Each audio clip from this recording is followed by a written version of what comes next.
तो जैसे कि गिवन क्वेश्चन में दिया है कि पी क्यू आर एक ट्राइंगल है, P X Q Y R Z इसके ऑल्टीट्यूड्स हैं, पी ओ 6 है, पी एक्स 8 है, क्यू ओ 4 है, तो वैल्यू ऑफ क्यू वाई पूछी है। ठीक है, तो पहले यहाँ ड्रॉ कर लेते हैं हम लोग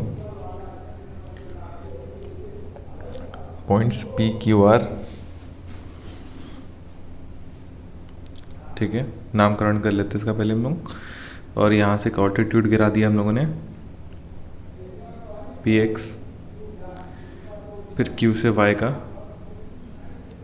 एक ऑल्टीट्यूड गिरा दिया, देन आर जेड का एक ऑल्टीट्यूड यहाँ से हम लोगों ने गिरा दिया, और ये जो तीनों पॉइंट जहाँ पे कट हो रहे हैं ये पॉइंट ओ है।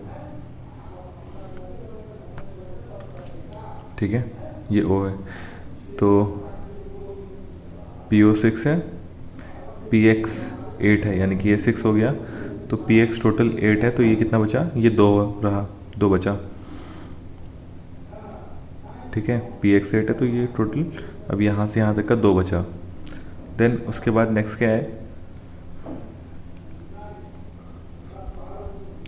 क्यू ओ है, क्यू ओ तुम्हारा 4 है। ठीक है, इतनी वैल्यू 4 की दे दी, तो क्यू वाई की इस कंप्लीट क्यू वाई की वैल्यू पूछिए। तो हमेशा ये चीज़ याद रखिए कि मीडियंस जब भी बाइसेक्ट करती हैं तो उनका जो रेशियो होता है वो हमेशा सेम होगा। ठीक है, तो ये ट्राइंगल पी क्यू आर है, तो इसमें जो मीडियंस जो बाइसेक्ट करेंगे इनका रेशियो जो होगा हमेशा इक्वल होगा। ठीक है, तो यानी कि 6 इंटू 2, यहाँ पर मैं कर देता हूँ, यानी कि इसकी value 6 into 2 equals to 4 into O Y, यानी कि एक्स दे देते हैं हम इसको नाम। ठीक है, इसकी वैल्यू हमसे सेम रहेगी, इसका रेशियो सेम होगा हमेशा, तो काट दिया। तो यहाँ से हमें ओ वाई की वैल्यू मिल गई 3, और टोटल जो क्यू वाई है इसकी वैल्यू होगी 7। ठीक है, ये क्यू वाई है तो ये कितना है, ये 7 होगा डायरेक्ट, ये हमारा आंसर है। नेक्स्ट क्वेश्चन देखते हैं। एक लाइन है जो 2 कंसेंट्रिक सर्कल्स इनको कट कर रही हैं। Length of the chord form by that line on the 2 circles are 4 and 16 centimetre.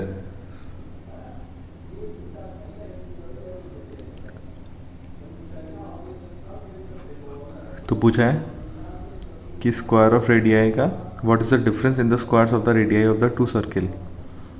तो यहाँ से हम एक लाइन ड्रॉ कर लेते हैं, परपेंडिकुलर गिरा देते हैं, जो कि इसको 2 पार्ट में डिवाइड कर देगा। 4 है तो 2-2 के पार्ट में डिवाइड कर देगा छोटे वाले सर्किल को,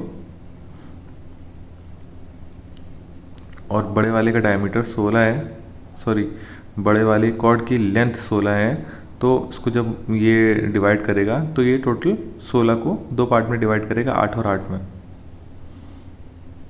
तो इस पॉइंट तक की वैल्यू हो जाएगी 8 हमारी। ठीक है, अब जो स्मॉल सर्किल है इसका रेडियस स्मॉल आर से दे देते हैं, जो बाहर वाला है इसका रेडियस कैपिटल आर से हम लोग डिनोट कर देते हैं। तो अब हमें निकालना क्या, difference in the square of the radii of the 2 circles, यानी कि capital R square minus small R square की वैल्यू हमें निकालनी है। तो अब यहाँ पे हम लोग पाइथागोरस, जब 90 है तो पाइथागोरस अप्लाई करते हैं। ठीक है, और डी की वैल्यू सब्स्टिट्यूट कर देते हैं दोनों इक्वेशंस में। डायरेक्ट ये स्टेप एक काट के डायरेक्ट स्टेप कर देते हैं। डी स्क्वायर की वैल्यू हम लोग दोनों इक्वेशन से उठा के पाइथागोरस की एक ही में डाल देंगे। ठीक है, तो यहाँ पे हो गया ये आर स्क्वायर माइनस 4, ये छोटा वाला सर्किल, छोटा वाला ट्राइंगल, और ये बड़े वाले में पाइथागोरस लगाएंगे तो क्या होगा, कैपिटल आर स्क्वायर माइनस 8 का स्क्वायर 64। तो capital R square minus small R square की वैल्यू कितनी निकल आएगी यहाँ पे, 60, और 60 हमारा ये आंसर होगा। ठीक है, moving to the next question, question number 3। ये गिवन फिगर है, इसमें सर्किल जो है टच करता है quadrilateral P Q R S को, रेडियस जिसके 9 सेंटीमीटर है।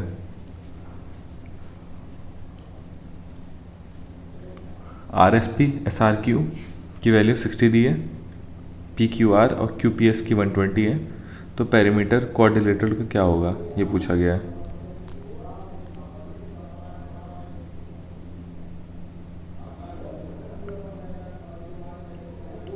ठीक है इस क्वेश्चन में। तो चलिए पहले नामकरण करते हैं इसका, हर एक पॉइंट को नाम देते हैं। ये पॉइंट जो है ये 60 डिग्री के होंगे, SRQ, और RSP आपका 60 है। ठीक है, एंगल S और एंगल R 60 है, यानी कि तो इसको नाम देते हैं PQRS।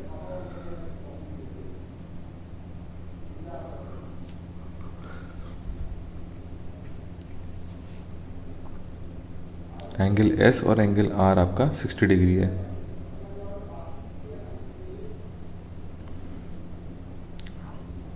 और एक साइक्लिक क्वाड्रिलेटरल की तरह लग ही रहा है, तो इसका ये जो अपोजिट है ये इसकी वैल्यू भी दी है हमें, 120 डिग्री दी है इसकी वैल्यूज़। ठीक है, तो पेरीमीटर ऑफ क्वाड्रिलेटरल पूछा, इसका पेरीमीटर क्या होगा। तो यहाँ पे O है, सेंटर है। अब O से रेडियस इसके 9 सेंटीमीटर ऑलरेडी दे दी गई है। तो अब हम लोग इस पॉइंट को कंस्ट्रक्शन करते हैं, यहाँ से क्यूब तक मिलाते हैं। ठीक है, और O से R तक भी मिलाते हैं, और यहाँ से एक, ठीक है, तो ये इसको दो पार्ट में डिवाइड कर देगा, एंगल को 30 में, और 120 को 60 में डिवाइड कर देगा। ठीक है, और इसकी वैल्यू 9 दी है, रेडियस हमारी 9 सेंटीमीटर की है।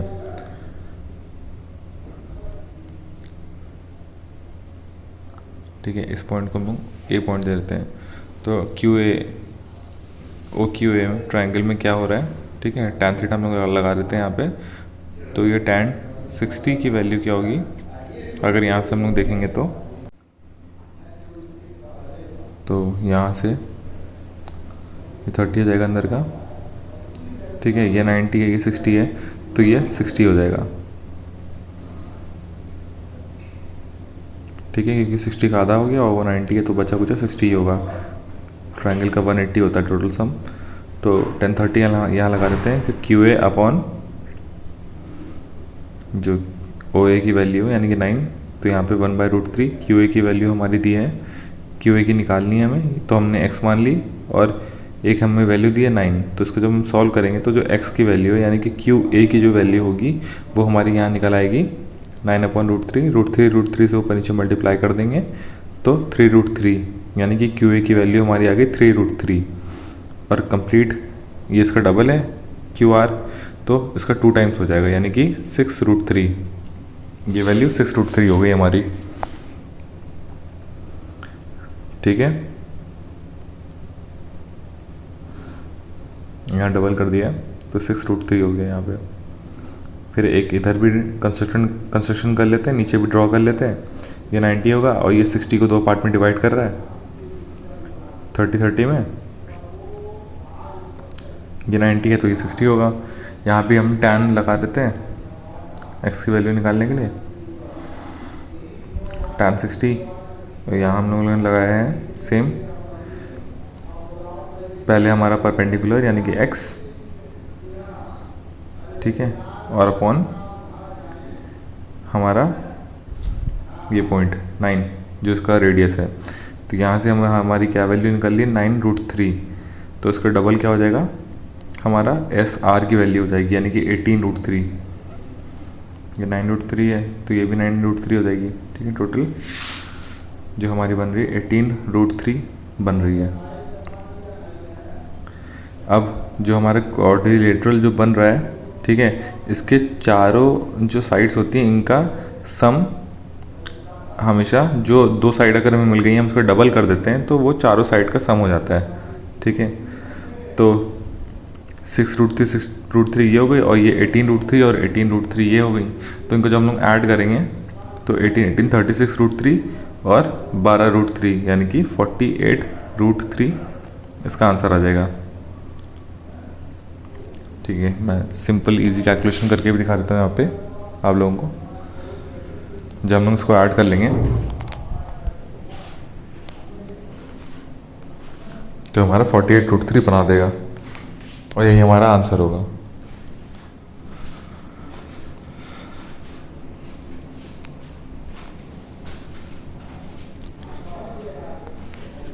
अब नेक्स्ट क्वेश्चन में ये डायमीटर पे इन्होंने एक कंस्ट्रक्शन किया है।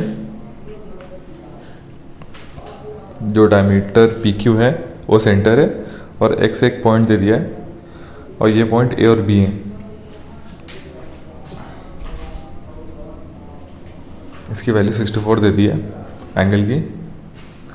और इस सेंटर AOB की वैल्यू दे दी है, BP कट कर रहा है AQ को X पे, तो पूछा कि AXP की वैल्यू क्या होगी, AXP की। ठीक है, आप समझ रहे हैं, ये वाला X के इधर वाला लेफ्ट साइड वाला जो एंगल है AXP, इसकी पूछी है। तो हम लोग इसमें कंस्ट्रक्शन करेंगे। हम लोग यहाँ से एक लाइन ड्रॉ कर लेते हैं P पॉइंट तक। ठीक है, कंस्ट्रक्शन करने का ये फ़ायदा है कि एक हमारी थ्योरम थी कि कोई भी माइनर सेगमेंट जो होता है वो कहीं पर भी एक सेंटर पे अगर जो एंगल बनाएगा वो एंगल हमेशा डबल होता है उसी माइनर सेगमेंट से अगर सर्किल पे कहीं पे भी जो हम लोग एंगल बनाते हैं उसका। यानी कि ये 64 है तो इसका 32 हो जाएगा, ज़्यादा हो जाएगा इसका। ठीक है, और अगर आप ये भी चीज़ देख रहे हैं तो PAQ आप देख रहे होंगे कि PAQ आपका एक सर्किल पे जो पॉइंट बना रहा है तो ये 90 भी बनाएगा PAQ। ठीक है, जो यहाँ पे सेगमेंट बना रहा है ये 90 भी यहाँ पे कंस्ट्रक्ट करेगा। तो इसकी वैल्यू हम लोग दे रहे थे 90, तो 32 मिल गया, 90 मिल गया, तो बचा कुछ एंगल। थोड़ा इजी क्वेश्चन है ये बस देखने में टफ था। 32, 92, 90 को हम लोग ऐड कर लेते हैं 122 और बचा कुछ एंगल कितना होगा 58। ठीक है, जो पूरा AXP पूरा होगा वो आपको 180 होगा, उसमें से हम लोग 122 माइनस कर देंगे तो जो हमारी वैल्यू आएगी ये हमारी X की वैल्यू होगी 58 और यही हमारा आंसर होगा।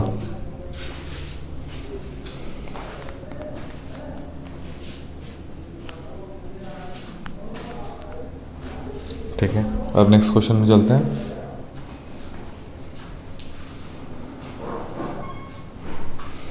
यहाँ पे हमारे पास दो स्क्वायर हैं। In the given figure 2 squares of side 8 centimetre and 20 centimetre is given. तो ये एक 8 हो गया और ये जो हो गया ये 20 सेंटीमीटर हो गया।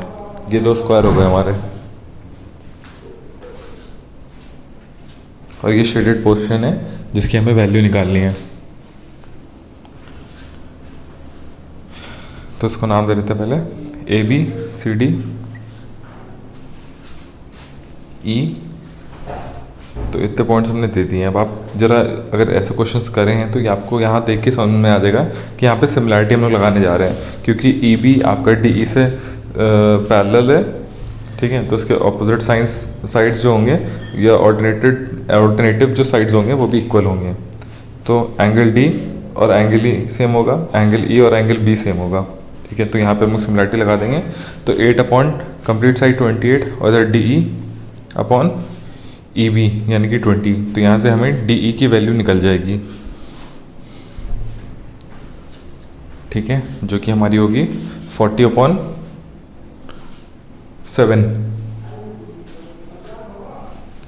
ये हमारी साइड निकल आई। अब पाइथागोरस यहाँ पे लगा देंगे सिंपली। पाइथागोरस नहीं, मतलब यहाँ पे एरिया निकालने के लिए डायरेक्ट जब राइट एंगल ट्रायंगल है तो उसमें हाफ बेस इनटू हाइट का लगा देंगे फॉर्मूला और डायरेक्ट यहाँ पे आपका आंसर आ जाएगा। हाफ बेस की वैल्यू दे देंगे हम लोग यहाँ पे 8 है बेस और हाइट दे दी है 40/7। इसको कैलकुलेट कर लेंगे और यहाँ 160/7 ये हमारा आंसर आ जाएगा जो शेडेड पोर्शन है इसकी वैल्यू। और ये ईजिली यहाँ पे हम लोग का निकल आएगा। ये क्वेश्चन थोड़ा देखने में टफ है, बट अगर आप थोड़ा दिमाग लगाओगे तो इसको ईजिली यहाँ पे आप इमेजिन करके इसको सॉल्व कर सकते हो आराम से।